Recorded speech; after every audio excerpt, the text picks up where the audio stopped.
Bonjour, je m'appelle Mickaël. Je suis actuellement en M2 génie mécanique et productique à Brest, donc à l'IUP, donc département génie mécanique de l'UFR Sciences.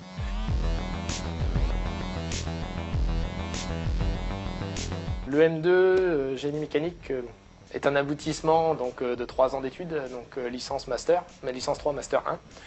Donc durant ces 3 ans, on va voir tout ce qui est principe de mécanique, donc la mécanique des fluides, thermodynamique, tout ce qui est conception de structure, résistance des matériaux. On va faire aussi tout ce qui est mathématiques, sciences, donc maths pure, donc une intégrale, une dérivée, voilà. Des vecteurs, on va reprendre certaines bases sur calcul de vecteurs, calcul vectoriel, qui est important dans les matières qu'on fait derrière. On fait de l'analyse vibratoire aussi. On réalise donc des TP en bas et on réalise des cours magistraux, donc sur les systèmes vibratoires. On étudie aussi tout ce qui est asservissement.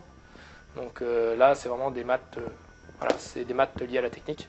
Donc c'est pour du contrôle de robots, donc ou de systèmes. Le plus parlant, c'est les robots.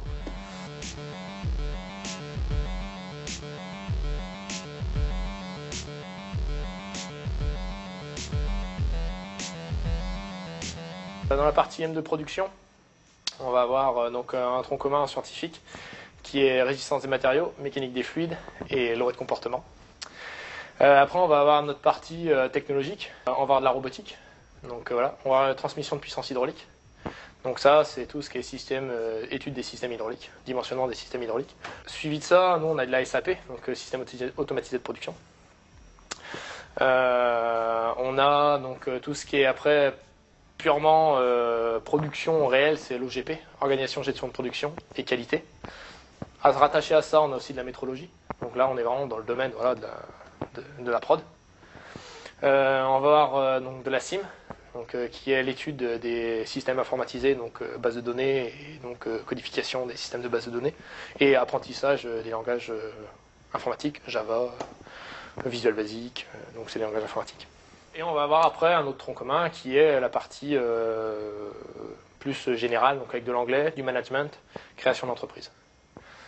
Donc toutes ces parties-ci représentent le M2. Nous, pour les prods, on fait beaucoup de TP. Donc en ce qui est ce que de la robotique ou qui est de l'OGP, on va beaucoup manipuler.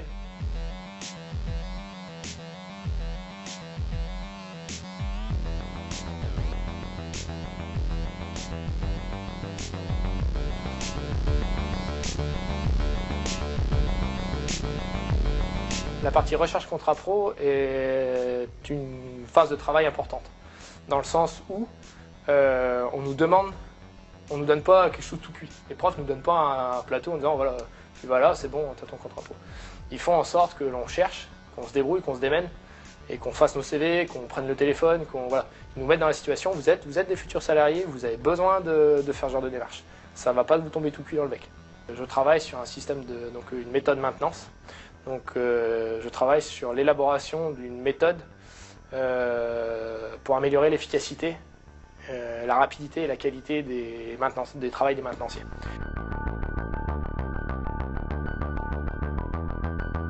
La partie examen, en fait, ça se découpe facilement. C'est que faut avoir 10 partout. Ça, c'est la règle générale, faut avoir 10 partout. Après, voilà, après c'est en fonction de comment ça se passe, machin. Mais la règle, c'est on a des modules, scientifiques, technologiques, général, faut valider chaque module.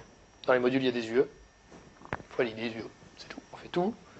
On cale une semaine pour faire les examens, on repart en contrat pro, on revient, on refait tous les cours, on cale une semaine, puis après ils essaient de caler les rattrapages comme ils peuvent dans le planning. Là par exemple demain c'est les rattrapages. Donc il y a un pourcentage, il y a 0,7% pour le partiel et 0,3 1%. 0,7, un coef 0,7 pour le partiel et un coef 0,3 pour le TP. Et du coup, on réussit mieux les TP parce que justement on n'a pas cette pression. Les TP c'est vraiment un truc, je trouve c'est sympa. On ne juge pas une personne que sur sa capacité à ressortir quelque chose sur du papier, sur table. On juge une personne sur sa capacité, effectivement, parce qu'il faut le faire, mais aussi à sa capacité à réfléchir sur un problème, sur un temps un peu plus grand. Et je trouve, moi j'apprécie beaucoup mieux les TP. Je m'en sors beaucoup mieux sur les TP.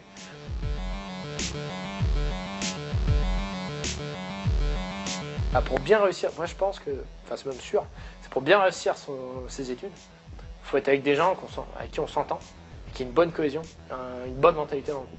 Et cette cohésion, ça se fait qu'avec une seule chose, c'est les soirées, c'est les restos, c'est les pauses midi où on peut rester déblaguer pendant 1h30 avant de reprendre. C'est tout ça. Même si ça charrie, même si ça peut tirer dans les pattes de temps en temps, c'est jamais méchant. Et ça forme une cohésion qui fait que un groupe va monter de la licence jusqu'au M2, nickel. Après, mes activités annexes, moi, ça change. Je suis vieux. Voilà, moi j'aime bien, je fais du sport qui permet de se défouler. Puis la nourriture étudiante, ça fait prendre du gras. Du coup, le sport, c'est bien. Donc moi je fais du roller hockey là à Brest.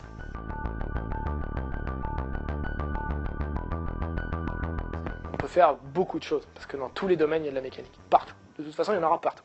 La conception, réfléchir sur des pièces, que ce soit de l'automobile, de l'aéronautique, ou de l'agroalimentaire, ou de l'optique, ou de l'électronique. Même l'électronique, par exemple, il faudra concevoir la boîte pour mettre de l'électronique, de toute façon. Donc ça, c'est bien un mécanicien ou quelqu'un qui a été formé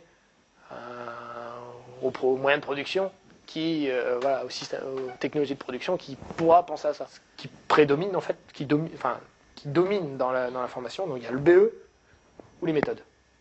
Ça, c'est deux gros parties qu'on peut dissocier. Mais on peut faire plein de choses. Mais vraiment, si on regarde de loin, c'est ce qu'on voit. Donc on peut aller... on peut travailler dans un bureau d'études, pour les bureaux d'études, on peut travailler dans un bureau d'études à Thalès, à DCNS, chez Cugnard, à Châteaubriand, on peut travailler dans l'aéronautique, chez Airbus, à Nantes ou à Saint-Nazaire. Il y a plein d'endroits où on peut aller. On peut faire qualiticien, travailler dans tout ce qui est domaine de la qualité. Donc ça, c'est intéressant.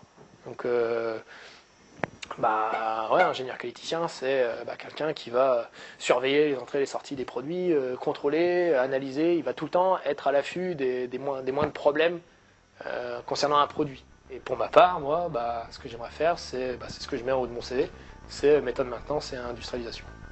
Donc c'est vraiment travailler au contact de la machine et au contact des gens.